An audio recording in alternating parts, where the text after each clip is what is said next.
Senior Bowl invites are streaming in daily, and it's sort of like Christmas every morning. I leave the tab open every morning. I go to the Senior Bowl invite page and just refresh it to see who's next. And it's sort of fun to see these things unfold. A lot of guys there. There'll be a lot more, I would imagine. I don't know the number exactly, but I'm assuming there'll probably be 25, 30, maybe more guys than that added. It's still only early December. Let's see here.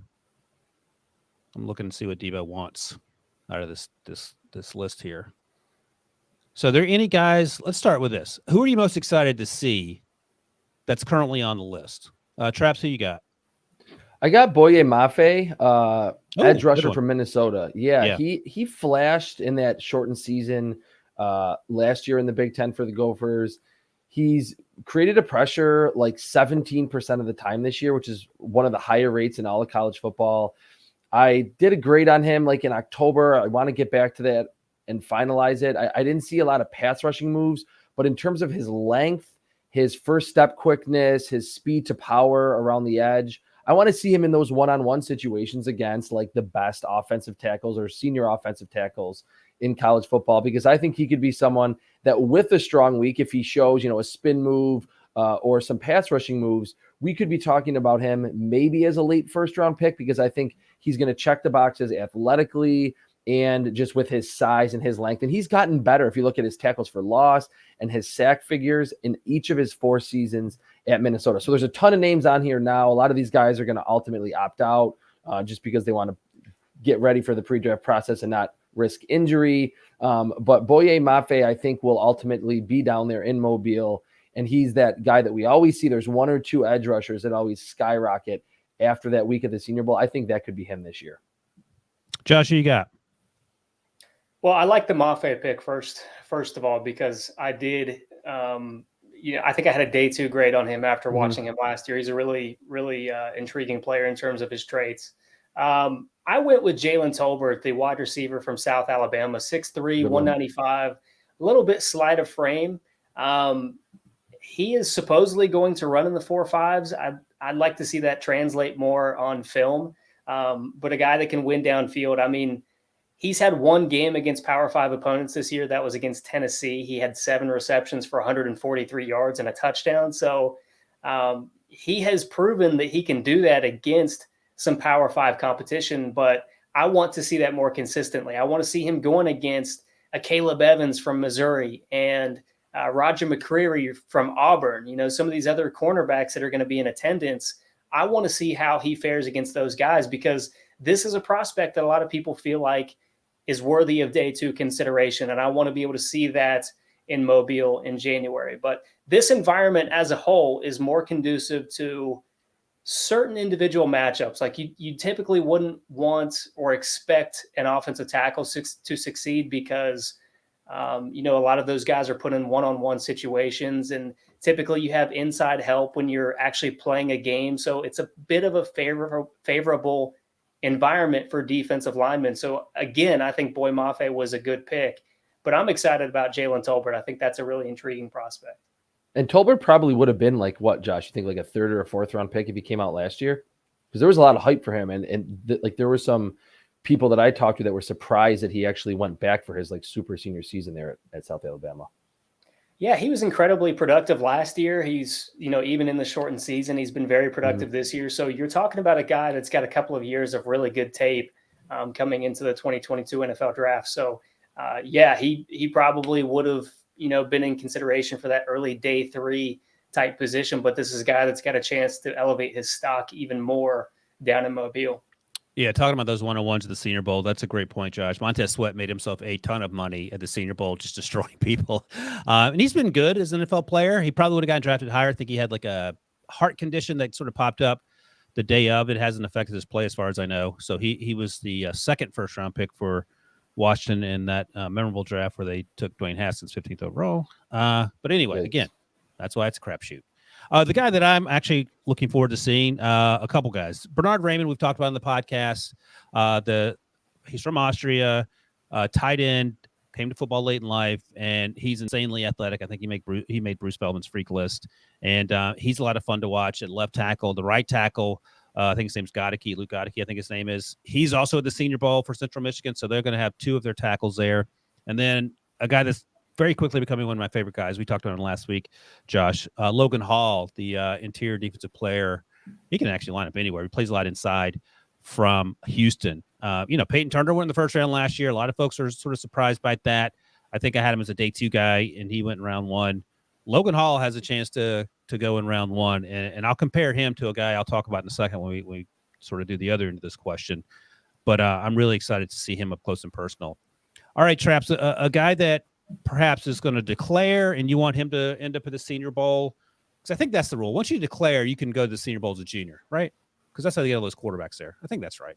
If you've graduated, yeah. If you've got enough credits to graduate. Oh, if you don't graduate, then you can't go. All right. Well, hopefully this guy's graduated, because I'm going to talk about him either way. Who would you like to see there that's not yet on the list, Traps? I'll go with 2 quick ones. Tyler Batty, the running back from Missouri. He has over 1,600 yards this season. Watching his film, he looks like a complete back to me, not crazy fast, but enough quickness down the field, powerful, shifty, good vision, has been productive there for multiple seasons. He's probably going to be a Senior Bowl guy, but not technically on the accepted invite list yet.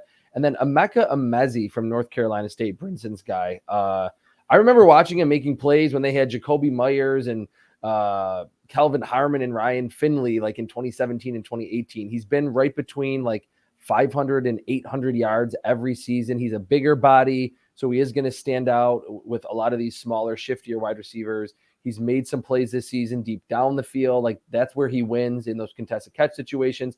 But like Josh was hinting at, usually at the Senior Bowl, those one-on-ones, receivers and cornerbacks favor the wide receivers because there's all that space. There's no pass rush. I want to see if Emezi can create separation against the top corners, from the SEC, from the ACC, Big Ten, Pac-12. So those 2 not on the list yet, and they've been longtime producers inside the Power 5. Josh, who do you got? Come on, Traps. You can't be mentioning Brinson. People come to us to get away from him a You're little right. bit. You got to keep him out of the podcast. For real. But to Ryan's guy real quick, Logan Hall, he was a guy that I watched a little bit last year. I didn't understand the hype. But we had talked about him on a recent podcast recently. So I went back and watched him, and I'm coming around to him. It was easy to get excited about the potential with his length and, what he was able to do with his hands. But I absolutely think he's already a better player than where Peyton Turner was this time last year. I think Brian made the same point in a recent episode. So I'm on board with Logan Hall again, but I will go down to Athens, Georgia, for a linebacker. And I know initially you're probably thinking, okay, is he going Nakobe Dean? Is he going Channing Tindall? No, I'm going to go with Quay Walker, the unheralded 3rd linebacker, the lightly discussed 6'4", 240, quick twitch, smooth linebacker that's going to be able to get off blocks and make plays at the next level. Look, at the linebacker position, if you cannot use your hands to get off blocks, if you're getting washed out of your run gap, if you're failing to sort through the trash to be able to track down the ball carrier, I don't want you on my team. And Quay Walker is a guy that is going to be able to get off blocks and make those kind of plays. So I'd like to see him improve a little bit in coverage. He panics a little bit. He gets a little bit handsy. But everything else that you would want to see from this player, you absolutely see. So that's why I've given him a day 2 grade at this point, a guy that I'm really excited to see at the next level. Nice. I like it. So I checked real quick. This player's already announced he's coming out. He is a legit junior, so it's only his 3rd year. Hopefully he graduates in 3 years, because I would love to see him in the Senior Bowl. It sounds like he probably won't be there given the rules. But DeMarvin Leal, he ain't going to be there. He needs to be there. He needs to take a crash course of senior courses so he can get there, because we just talk about Logan Hall and the progress he's made from last year to this year. I feel like DeMarvin Leal has gone the opposite direction. And this is the first time I had him falling out of my mock draft. And early in the season, a lot of this projection over what things you hear, and then watch him over the summer. And he was routinely a top 10 pick.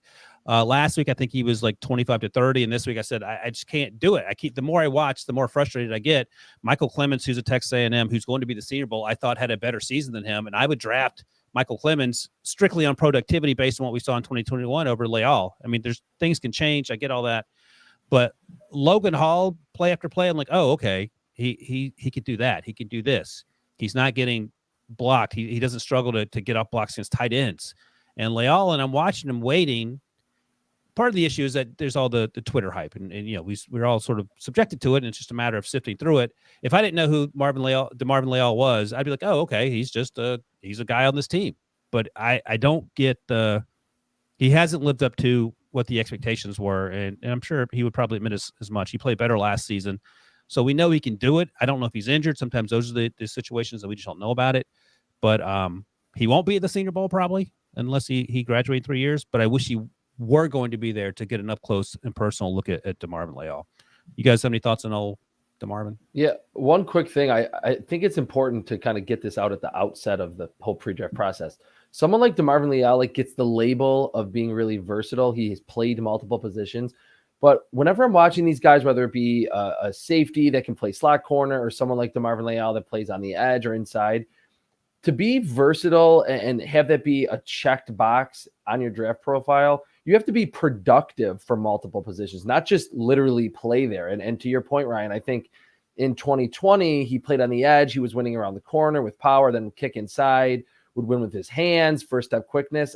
I think because he's kind of uniquely shaped, he's kind of like an oversized defensive end or an undersized defensive tackle. He'll get hit with that versatile label. But until I see DeMarvin Leal really make a lot of plays, and he really didn't make as many this year from both positions, I don't really care that he can play multiple spots up front. If he's just slightly above average as a pass rusher inside and maybe average as a defensive end, then I think you're talking about a prospect that probably goes on the second day of the draft after getting a lot of first round hype. No, I think that's important. And again, I said this last week. I'm not trying to dump on DeMarvin Leal. I just think that the hype created during the summer and the draft Twitter, it was just too much, and he hasn't lived up to it. What do you think, Josh? Like, where are you? Because you're the voice of reason. What are your thoughts on DeMarvin? Well, I don't know about that. That's pretty high expectations to live up to. He's one guy that I kind of want to go back to and watch again this year more closely because I haven't done that yet. Okay, good.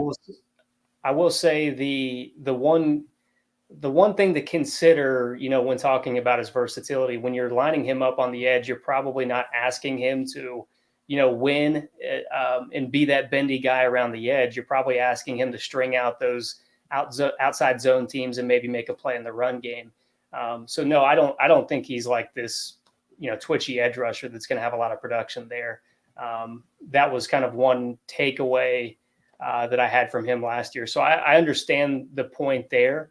I'm very curious to see how he's performing a little bit more closely this year because from what you guys have said, I have reason to be a little skeptical of him, not your opinions. No, you should be more skeptical of us and less skeptical of him. Definitely. Yeah, there's certainly reasons for both, but in this particular case,